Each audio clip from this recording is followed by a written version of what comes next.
అడ్డుకునే మనస్తత్వం బహుశా నా రాజకీయ జీవితంలో నేను ఎప్పుడు చూడలే.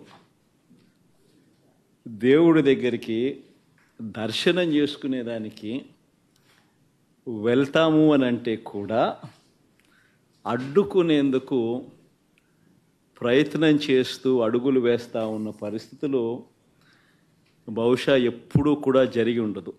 దేశంలో కూడా ఎప్పుడు బహుశా జరిగి ఉండదు. రాక్షస రాజ్యం అనేది ఇదే. ఆశ్చర్యం ఏమిటంటే తెలుసా, ఈ మాదిరిగా వైఎస్ఆర్సీపీకి సంబంధించిన కార్పొరేటర్లకు, ఈ మాదిరిగా వైఎస్ఆర్సీపీకి సంబంధించిన నాయకులకు, ఈ మాదిరిగా వైఎస్ఆర్సీపీకి సంబంధించిన అనేక మంది శ్రేణులకు ఈ మాదిరిగా నోటీసులు ఇవ్వడం,